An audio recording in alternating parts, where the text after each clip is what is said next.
मंडळी, आज आपण जाणून घेणार आहोत मकर संक्रांतीचे खरे धार्मिक, शास्त्रीय आणि आध्यात्मिक महत्त्व. तसेच या दिवशी काय करावे, काय टाळावे, कोणते रंग शुभ आहेत आणि 2026 सालचा संक्रांती नेमका पुण्यकाळ. संक्रांतीचे धार्मिक महत्त्व. हिंदू धर्मात संक्रांत ही एक देवता मानली जाते. दरवर्षी ही देवता वेगवेगळ्या वाहनावर येते. 2026 साली संक्रांत वाघावर येत आहे. म्हणजे संक्रांतीचे वाहन वाघ असून उपवाहन घोडा आहे.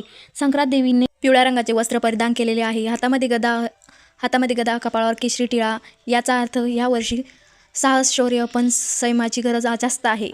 मकर संक्रांतीचे निसर्गातील बदल. या दिवसापासून थंडी हळूहळू खूप पुण्यकारक मानला जातो. मकर संक्रांतीला काय करावे? सकाळी लवकर उठून पाण्यात तीळ टाकून स्नान करावे. शक्य असल्यास पवित्र नदी स्नान करावे. सूर्याला चंदन मिसळलेले पाणी अर्पण करावे. दानधर्म करावा. तिळगुळ दान करावे. गोड बोलावे. तिळगुळ घ्या, गोड गोड बोला. मकर संक्रांतीला काय करू नये? दात घासणे टाळावे. तामसिक मांसाहार करू नये. वादविवाद, भांडण, अपशब्द टाळावे. झाडे तोडणे, नशा करणे टाळावे. मोठ्याचा अपमान होईल असं वर्तन करू नये. महिलांसाठी विशेष. हिरवा रंग सर्वात शुभ मानला जातो, कारण हिरवा रंग सौभाग्याचे प्रतीक आहे.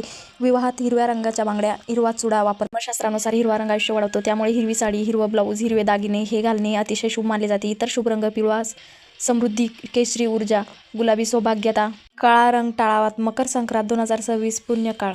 14 जानेवारी 2026 दुपारी 3:06 पासून सूर्यास्तापर्यंत हा काळ संक्रांतीचा पुण्यकाळ आहे. या वेळेत केलेले दान, पूजा, जप 100 पटीने फळ देतात असे मानले जाते. शेवटचा संदेश. आठवण सूर्याची, साठवण स्नेहाची. कणभर तीळ, मनभर प्रेम. गुळाचा गोडवा नात्याला वाढवा. तिळगुळ घ्या, गोड गोड बोला. तुम्हाला मकर संक्रांतीच्या हार्दिक शुभेच्छा.